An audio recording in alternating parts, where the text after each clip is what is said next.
Gold, trusted gold buyers. మీరు తాకట్టు పెట్టిన బంగారాన్ని విడిపించి ఈ రోజు ఉన్న మార్కెట్ ధరకు కొనబడను. దీంట్లో ఒక చిన్న ప్రాబ్లం ఎక్కడ వచ్చిందంటే సెకండ్ వరల్డ్ వార్ నడుస్తున్నప్పుడు షా ఆఫ్ ఇరాన్ వాళ్ళ ఫాదర్ పెహల్వి ఆయన హిట్లర్తో చాలా ఒక హిట్లర్ ఫేవరెట్ ఉండే ఆయన.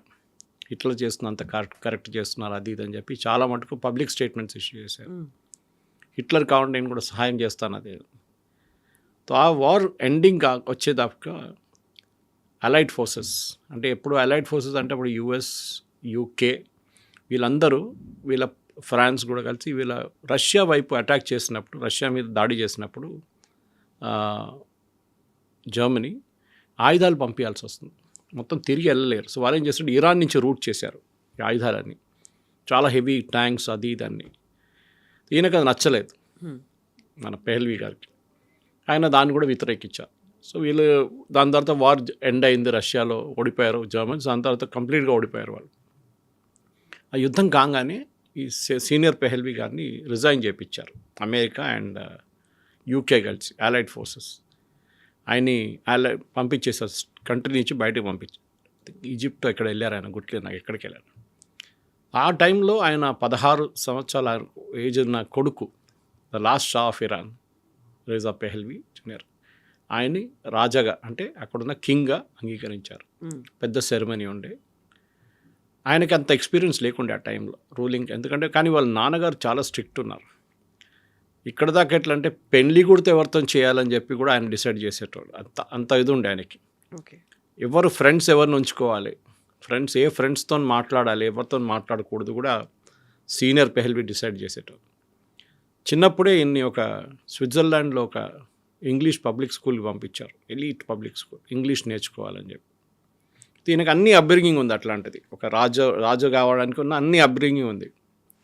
దాని తర్వాత పెళ్ళి ఈజిప్ట్లో ఉన్న ఒక రాయల్ ఫ్యామిలీతో చేశారు. అక్కడ కూడా రాయల్ ఫ్యామిలీ ఉంది, వాళ్ళతో ఒప్పందం చేసి పెళ్లి చేశారు. It is an arrange marriage. కానీ షా ఆఫ్ ఇరాన్ది అన్నిటికంటే పెద్ద అడ్వాంటేజ్ ఏముందంటే ఆయన ఒక మోడర్న్ థింకింగ్ ఉండే. ఒకటి ఆయన ఎడ్యుకేషన్ స్విట్జర్లాండ్లో జరిగింది, దాని తర్వాత యూఎస్తో కూడా ఆయన చాలా తిరిగారు. ఆయనకి ఏంటంటే ఇరాన్ని ఒక మోడర్న్ స్టేట్గా మార్చాలని ఉండే. వాళ్ళ ఫాదర్ అంత ఫార్వర్డ్ లుకింగ్ లేకుండే. కానీ పేస్ చేసేటి స్పీడ్ ఉంటుంది చూడండి, అది చాలా ఏం చెప్తారు, it went to real high speed. ఆయన అంత స్పీడ్గా అక్కడున్న ప్రజలు బహుశా అంగీకరించలేదు. ఇప్పుడు జరుగుతున్న అదే ప్రాబ్లం అప్పుడు కూడా వచ్చింది, కరెన్సీ ప్రాబ్లం. అప్పుడు ఆయిల్ అంత లేకుండే, ఇరాన్లో ఉండే ఆయిల్ కానీ వాళ్ళకి తీయడానికి రాదు, టెక్నాలజీ లేకుండే. అదే టైంలో బాజారీస్ అంటారు వీళ్ళ దగ్గర, మన బాజార్లో ఉన్న ట్రేడర్స్ని అక్కడున్న లాంగ్వేజ్లో బాజారీస్ అంటారు. వాళ్ళు అప్పుడు ప్రొటెస్ట్ చేసినప్పుడు కూడా, ఇప్పుడు కూడా వాళ్ళే మొదలు పెట్టారు ప్రొటెస్ట్. మా సరుకులు ఎవరు కొనట్లేదు, ఇన్ఫ్లేషన్ చాలా ఎక్కువ ఉంది అని చెప్పి చాలా పెద్ద ఒక ప్రాబ్లం జరిగింది. అంత ఈ పరిస్థితుల్లోనే ఇప్పుడు ఇరాన్లో ఏం జరగబోతుంది అనేది చాలా ఇంట్రెస్టింగ్ ఉంది. ఎందుకంటే ఈ హిస్టరీ రిపీటింగ్ ఇట్ సెల్ఫ్ అంటారు. ఈ స్టోరీలో అయతొల్లా ఖొమేనీ వచ్చారు ఒక ఐ థింక్ 15 సంవత్సరాల తర్వాత. ఈయన టేక్ ఓవర్ చేసుకుని 15 సంవత్సరాల తర్వాత ఖొమేనీ అనే ఒక లీడర్, చాలా చిన్న రిలీజియస్ లీడర్. ఆయన తెహరాన్ నుంచి ఒక 300 కిలోమీటర్లు ఒక టౌన్లో పుట్టారు. వాళ్ళ ఫాదరు ఈయన 5 సంవత్సరాలు ఉన్నప్పుడు చంపేశారు ఎవరో, ఖొమేనీ వాళ్ళ ఫాదర్ని. ఆ తప్పు ఈయన ఎప్పుడు జీవితంలో ఆఖరి దాకా షా ఆఫ్ ఇరాన్ మీద వేశారు, ఈయనే చేపించారని చెప్పేసి. ఆ కోపం ఉండే ఖొమేనీ. దాని తర్వాత ఆయన రిలీజియస్ టీచింగ్లో వెళ్ళిపోయింది. ఈయనేమో ఇరాన్ని మోడర్నైజ్ చేయడానికి జర్మనీకి వెళ్ళి న్యూక్లియర్ రియాక్టర్స్ సైన్ చేశారు, యుఎస్ నుంచి ఆయుధాలు తెచ్చుకున్నారు, జర్మనీ నుంచి షిప్స్ తెచ్చుకున్నారు, చాలా సైన్ చేశారు, సంతకాల మీద సంతకాలు చేసుకుంటే. అప్పుడు దాకా ఆయిల్ కూడా కనిపెట్టారు. ఆయిల్లో యుఎస్ కంపెనీస్, ఇప్పుడు వెనిజువేలా స్టోరీ ప్యారలల్ ఎక్కడ వస్తుంది మీకు, అక్కడ కూడా యుఎస్ కంపెనీస్ వచ్చి పెట్టుబడి పెట్టి ఆయిల్ బయటికి తీశారు. దాంట్లో రాయల్టీ ఇరాన్కి ఇచ్చారు. Over night Iran started becoming rich అనమాట. ఇది అన్నీ చూసుకుంటూ వస్తున్నప్పుడు అక్కడున్న ప్రజలకి ఈ షా ఆఫ్ ఇరాన్ మీద అంత కోపం ఆ టైంలో లేకుండే. కానీ కొన్ని సంవత్సరాల తర్వాత అది మొదలైంది. ఎందుకంటే ఆ టైంలో షా ఆఫ్ ఇరాన్కి భయం ఉన్న రెండే పార్టీలు, ఖొమేనీ కాదు, రెండే పార్టీలు. ఒకటి communist party affiliated to Russia, ఇంకోటి సోషలిస్ట్ కమ్యూనిస్ట్ పార్టీ అని చెప్పి లోకల్ ఒక యూనిట్ ఉంది వాళ్ళది. వీళ్ళిద్దరు ఎక్కువ గొడవ చేస్తుండే, మాకు డెమోక్రసీ కావాలి, మాకు మొనార్కీ వద్దు, అది ఇది అని చెప్పి ప్రొటెస్ట్ డెమాన్స్ట్రేషన్ అన్నీ నడుస్తుంది. రష్యాకు కూడా ఒక సెల్ఫిష్ ఇంట్రెస్ట్ ఉండే ఇరాన్ని టేక్ ఓవర్ చేయడానికి. టేక్ ఓవర్ చేయకుండా అట్లీస్ట్ ఒక ఫేవరబుల్గా ఉన్న ఒక రెజీమ్ని అక్కడ పెట్టుకుంటే బాగుంటుందని రష్యా ఒక ఆ టైంలో యుఎస్ఎస్ఆర్ ఉండే, మనకు గుర్తుంది. It was not Russia. ఇదన్నీ నడుస్తున్నప్పుడు ఖొమేనీ సడన్గా ఈ రిలీజియస్ టీచింగ్స్తో సార్ ఆయన కూడా కొన్ని రాయడం మొదలుపెట్టాడు, ప్రొటెస్ట్. ఆయన్ని అక్కడి నుంచి ఇరాక్కి తగిలించేశారు. షా ఆఫ్ ఇరాన్ బ్యానిష్ చేసేసారు, డిపోర్ట్ చేసేసారు ఇరాక్లో ఒక ఫేమస్ టౌన్ ఉంది, కోమ్ అనుకుంటా, Qom. Yes, it is a very important Shiite place వాళ్ళ కోసం, షియైట్స్కి. అక్కడ అక్కడ ఆయన వెళ్ళి మళ్ళీ ఇదే రిలీజియస్ టీచింగ్స్ మొదలుపెట్టారు. ఆయనకు ఒక 20-30 స్టూడెంట్స్ ఉండే, వాళ్ళని డైలీ అడ్రస్ చేయడము. ఆయన ఇంటికి వెళ్తాడు, మస్జిద్కి వస్తారు, మళ్ళీ మద్రసాకి వెళ్తారు, మళ్ళీ రిటర్న్. ఆయన లైఫ్ ఒక స్టాండర్డ్ అయిపోయింది అనమాట. కొన్ని సంవత్సరాల తర్వాత ఇరాన్లో మళ్ళీ గొడవలన్నీ మొదలైనవి. షా ఆఫ్ ఇరాన్ వ్యతిరేకంగా అక్కడున్న ప్రజలు మేము తట్టుకోలేకపోతున్నాం, చాలా రేట్లన్నీ ఎక్కువైనాయి, అది ఇది అని చెప్పి గొడవ చేయడం మొదలుపెట్టారు. This was somewhere around I think 65-70 నుంచి మొదలైంది ఈ ప్రాబ్లం. దాని తర్వాత రెగ్యులర్గా ప్రొటెస్ట్ డెమాన్స్ట్రేషన్స్ అది ఇది మొదలైనప్పుడు అక్కడున్న ఆర్మీ కాల్పులు జరిపారు, చాలామంది చనిపోయారు. దాంట్లో రెగ్యులర్గా నడుస్తుండే. And mostly there all communist చేసినంత కమ్యూనిస్ట్ వాళ్ళ మీద ఫైరింగ్ చేశారు. ఒకటో రెండోసారి రిలీజియస్ వాళ్ళ మీద కూడా ఫైరింగ్ జరిగింది. కానీ అన్నిటికంటే పెద్ద డెమాన్స్ట్రేషన్ ఎప్పుడు జరిగిందంటే అయతొల్లా ఖొమేనీ వ్యతిరేకంగా అక్కడున్న ఒక లీడింగ్ న్యూస్ పేపర్లో ఇరాన్లో, తెహ్రాన్లో ఒక ఆర్టికల్ వచ్చింది. న్యాచురల్లీ అక్కడున్న రూలింగ్ పార్టీ అంటే షా ఆఫ్ ఇరాన్ అప్రూవల్ లేకుండా ఆర్టికల్ రాదు అది. దాంట్లో ఈయన ఆ పని చేస్తున్నాడు, ఈయన రెవల్యూషన్ తీసుకొస్తున్నాడు, ఈయన షరియా లా తీసుకురాబోతున్నారు, మనుషుల్ని ఉరి తీసేస్తారు రోడ్డు మీద అని చెప్పి చాలా మటుకు పెద్ద ఆర్టికల్. దాని వ్యతిరేకంగా ఒక ప్రొటెస్ట్ డెమాన్స్ట్రేషన్ జరిగింది. దాని మీద కూడా కాల్పులు జరిపారు అక్కడున్న ఇరానియన్ పోలీస్. దాంతో ఇంకా ప్రొటెస్ట్ ఎక్కువైంది. లాస్ట్లో ఖొమేనీ ఆ టైంకి ఫ్రాన్స్కి షిఫ్ట్ చేశారు వీళ్ళు, కోమ్ నుంచి. ఫ్రాన్స్లో వీళ్ళేమనుకున్నారంటే ఫ్రాన్స్ వెళ్ళి కూర్చుంటే అక్కడున్న గవర్నమెంట్ ఈయన మాటలు అసలు they will take it in wrong sense, ఈయన మళ్ళీ అక్కడ జైలు వేసేస్తారు అనుకున్నారు. కానీ అట్లాంటి చాలా ఏం చెప్తారు రాడికల్గా మాట్లాడుకుంటే ఖొమేనీ, ఇస్లామిక్ లా, షరియా లా, చేతులు కోసేయాలి దొంగతనం చేసి అట్లాంటిది. So these people thought Iranian అనుకున్నారు ఆయన జైలు వేసేస్తారు ఫ్రాన్స్లో. కానీ అది కాలేదు, ఉల్టా అయింది. ఆయన సపోర్టర్స్ ఎక్కడెక్కడ ఉన్నారు లోకంలో అందరూ ఫ్రాన్స్కి వచ్చేసారు. ఫ్రాన్స్లో it was a very small town, నా పేరు మర్చిపోయాను నేను, ఒక షాలేలో ఉండే అక్కడ వచ్చి అక్కడ మళ్ళీ పెద్ద ఒక ఇన్స్టిట్యూషన్గా మారిపోయింది ఖొమేనీ వాళ్ళ రిలీజియస్ టీచింగ్. అదే టైంలో ఇంకా ఇక్కడ ప్రొటెస్ట్ ఎక్కువైనాయి. షా ఆఫ్ ఇరాన్ కొన్ని రోజులు పారిపోయాడు ఇరాన్ నుంచి. ఐ థింక్ ఆల్మోస్ట్ 2 నెలలు కనిపించకుండా పోయాడు అక్కడ. తర్వాత తిరిగి వచ్చారు, కానీ by the time he started suffering from cancer. So అదే టైంలో ఖొమేనీని రాత్రికి రాత్రి ప్రొటెస్ట్ అన్నీ చాలా ఎక్కువైనప్పుడు రాత్రికి రాత్రి ఫ్రెంచ్ గవర్నమెంటో లేకుంటే బెల్జియం గవర్నమెంట్, డౌట్ ఉంది ఇప్పుడు కూడా ఎవరు చేయించారు, ఈవెన్ యూఎస్ ఉండొచ్చు అని చెప్తున్నారు, తీసుకొచ్చి తెహరాన్లో ల్యాండ్ చేయించారు. ఆ ప్లేన్ ల్యాండ్ అయ్యే ముందు ఇరానియన్ ఫోర్సెస్ ఏమనుకున్నారంటే ఆ ప్లేన్ షూట్ చేసి పడేద్దాం, Khomeini once for all problem finish అయిపోతుంది. కానీ అక్కడున్న ఇరానియన్ గార్డ్స్ ఏమో అది అంగీకరించలేదు. So they change sides, Shah of Iran వైపు నుంచి అటువైపు వెళ్ళిపోయారు. ఈయనేమో షా ఆఫ్ ఇరాన్ ఇప్పుడు కూడా పాత లైఫ్ స్టైల్లో ఉన్నారు, క్యాన్సర్ ఉంది, కానీ ఆయన అంగీకరించట్లేదు దిగడానికి, that he will step down అనేది. లాస్ట్లో చేయాల్సి వచ్చింది, పారిపోయారు, ఈజిప్ట్కి వెళ్ళిపోయారు. Okay, there is treatment continued and I think 10 సంవత్సరాల తర్వాత he passed away due to cancer. ఇక్కడ ఖొమేనీ కూడా అంతే, ఆయన కూడా మొత్తం థియోక్రటిక్ స్టేట్ తీసుకొచ్చారు, షరియా లా తీసుకొచ్చారు. షా ఆఫ్ ఇరాన్ ఉన్నప్పుడు పాత ఫోటోలు మీరు చూసుంటారు, తెహ్రాన్ యూనివర్సిటీ అంతా అమ్మాయిలు మినిస్కర్ట్స్ ఎలా ఉండేవాళ్ళు అని. They used to have that ఒక ఫ్రీడమ్ అనేది ఉండేది, ఆ తర్వాత బుర్కాలు వచ్చేసాయి. మినీ స్కర్ట్స్లో తిరుగుతున్న అమ్మాయిలు సడన్గా ఇప్పుడు బుర్కాలు వేసుకోవాల్సి వచ్చింది, ఆ పరిస్థితికి వచ్చేసారు. ఇప్పుడు ఎప్పుడు చెప్తారు life comes a full circle అంటారు. ఇప్పుడు తిరిగి అదే స్టేట్కి వస్తున్నారు. ఇరానియన్స్ అంటారు మాకు ఇది వద్దు, ఈ బుర్కాలు వద్దు, ఈ హిజాబ్లు వద్దు, ఏమొద్దు, we don't want this religion based thing, మాకు మళ్ళీ పెహల్వీని తీసుకురండి అంటే రాయల్ ఫ్యామిలీని తీసుకురండి. ఇప్పుడు అక్కడ వచ్చి ఆగినాం. ఈ మధ్య కాలంలో కూడా అమ్మాయిల్ని చంపేశారు కదా, వాళ్ళ హెడ్ కనిపించేటి, వాళ్ళ జుట్టు కనిపించేటి కూడా వాళ్ళు ఎక్స్పోజ్ చేస్తారు. కేవలం హెడ్ జుట్టు కనిపించేట్టు ఎక్స్పోజ్ చేస్తున్నారు అని చంపేసినటువంటి ఇన్సిడెంట్స్ కరెక్ట్ ఉంది. అది మనం చూసే హిజాబ్ తీసి పడేసిన దానికి ఒక అమ్మాయిని తీసుకెళ్ళి కొట్టి ఆమె తల మీద కొట్టి ఆమెని మొత్తం చంపేశారు. వాళ్ళు చాలా దారుణంగా చంపారు. ఇప్పుడు యుఎస్ ప్రాబ్లం ఎక్కడొచ్చిందంటే యుఎస్కి ఇరానియన్ ఆయిల్ మీద కన్నుంది. ఇరాన్ రెజీమ్ మార్చొచ్చు కావాలంటే ఎవరు వస్తారనేది పెద్ద ప్రశ్న. ఎందుకంటే అక్కడ ఒక గవర్నమెంట్ లేదు, ఒక పొలిటికల్ పార్టీ లేదు. సో ఎప్పుడైనా ఒక రెవల్యూషన్ జరగాలంటే 4-5 మెయిన్ ఫ్యాక్టర్స్ ఉంటుంది. దాంట్లో ఫస్ట్ ఫ్యాక్టర్ ఒక ఫిజికల్ క్రైసిస్ ఉండాలి. అంటే ఒక రెవెన్యూ క్రైసిస్, ఒక ఏం చెప్తారు, ఆర్థిక స్థితి మనం మొత్తం ధ్వంసం అయిపోయి ఆ స్టేట్లో ఉండాలి. ఇరాన్ ఆ స్టేట్లో ఉన్నారు ఇప్పుడు. ఇది ఎందుకు జరిగిందంటే మన అందరికి తెలిసిందే, యుఎస్ శాంక్షన్స్ పెట్టారు. ఈ ఇరానియన్ రెజీమ్ ఎస్పెషలీ ఖొమేనీ వచ్చిన తర్వాత న్యూక్లియర్ అంబిషన్స్ మీద చాలా, ఇప్పుడు ఎంత 49 సంవత్సరాలు అవుతుంది అనుకుంటే వాళ్ళు వచ్చి, ఈ రెజీమ్ వచ్చి వాళ్ళు న్యూక్లియర్ ఫెసిలిటీస్ మీద కొన్ని కనిపెట్టారు వాళ్ళు. దానికి చాలా మటుకు ఫ్రాన్స్ నుంచి, జర్మనీ నుంచి స్మగుల్ తీసుకొచ్చిన పార్ట్స్ తీసుకొచ్చి పాకిస్తాన్లో ఉన్న ఏక్యూ ఖాన్తోని కొన్ని ఇల్లీగల్ డీల్స్ చేసుకొని వీళ్ళు ఒక న్యూక్లియర్ పవర్ ప్లాంట్ మొదలుపెట్టారు. కానీ ఇజ్రాయెల్కి నచ్చలేదు అది. ఇజ్రాయెల్ ఏమన్నారంటే ఏ రోజు వీళ్ళు తయారు చేస్తారో రాజ్యం మీద కొట్టుపడేస్తాం మొత్తం. వీరేం చేస్తారు, తెహరాన్ యూనివర్సిటీలో ఫస్ట్ ప్రాజెక్ట్ పెట్టారు. యూనివర్సిటీని ఎవరు బాంబ్ చేయరు కదా అని చెప్పి. కానీ అది ఎక్కువ సక్సెస్ఫుల్ కాలేదు. కానీ దాని తర్వాత వీరు ఒక ప్లాంట్ సెటప్ చేశారు. అక్కడి నుంచి వీళ్ళు న్యూక్లియర్ మిసైల్స్కి మొదలుపెట్టారు. సెంట్రిఫ్యూగ్స్ తీసుకురావడంలో డౌట్ వచ్చింది అమెరికాకి, ఫ్రాన్స్కి. వీళ్ళు ఏదో ఎక్కడి నుంచో స్మగుల్ తీసుకొస్తున్నారని చెప్పి దాని తర్వాత వీళ్ళ మీద శాంక్షన్స్ పెట్టారు యుఎస్.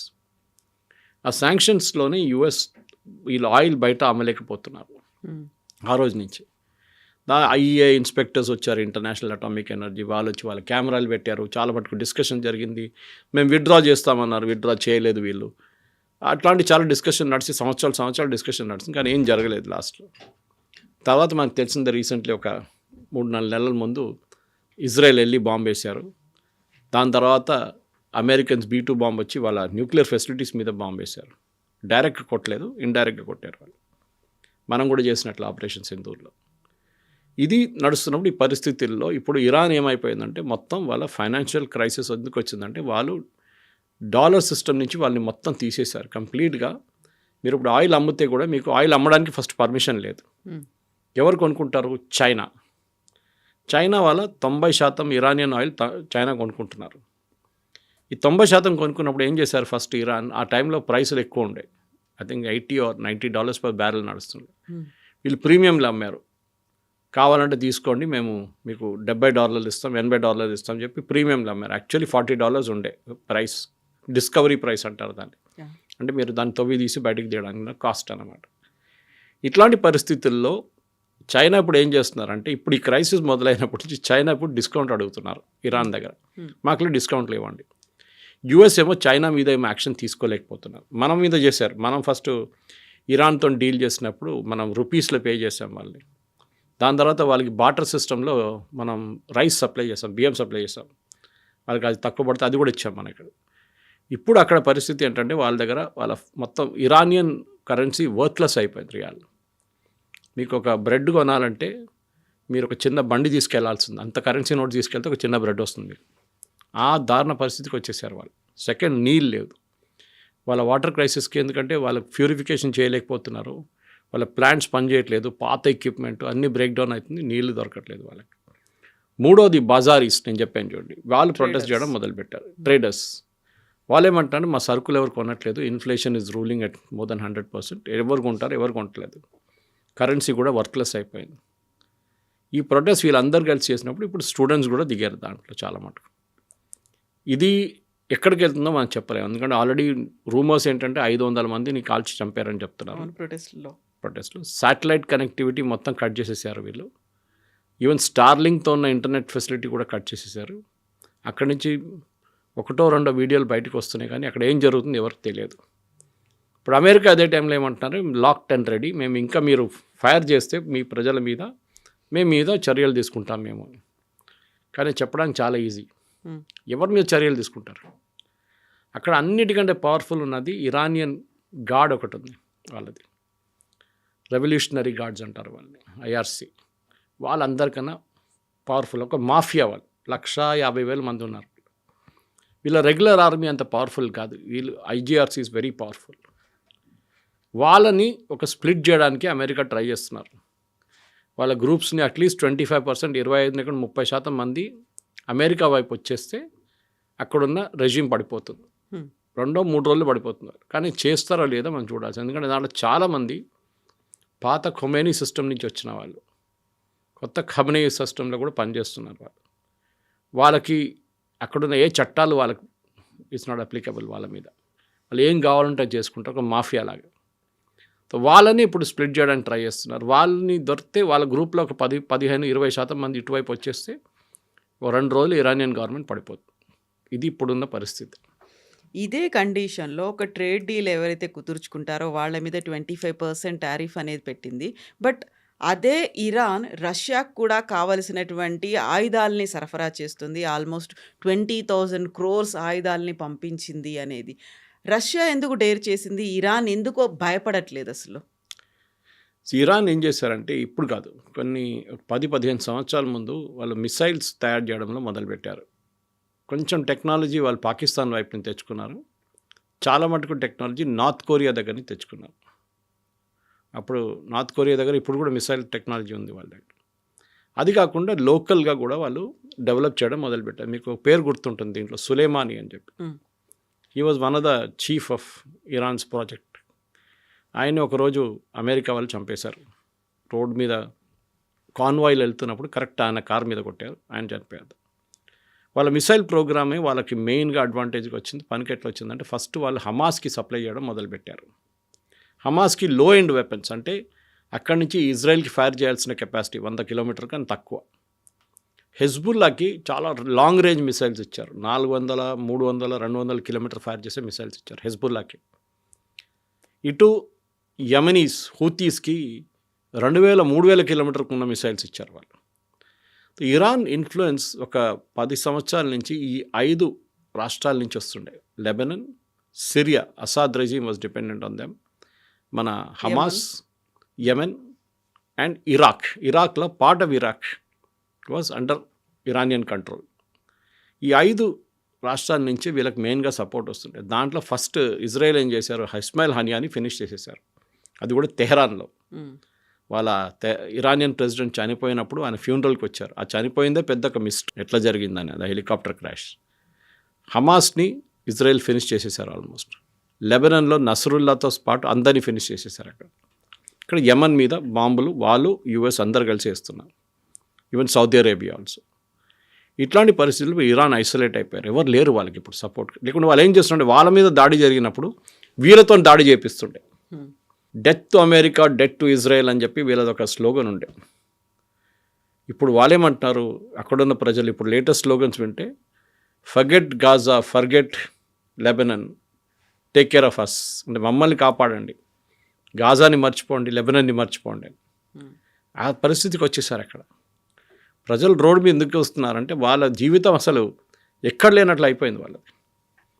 ఇప్పుడు ఎప్పుడైనా ఒక రెజీమ్ నడిపించాలంటే మీకు ఒక ఇన్స్పిరేషనల్ ఫిగర్ కావాలి. అది బహుశా ఈ షా ఆఫ్ ఇరాన్ కొడుకు. ఇప్పుడు నేను చెప్పాను చూడండి, 50 సంవత్సరాల నుంచి యూఎస్లో ఉన్నారు.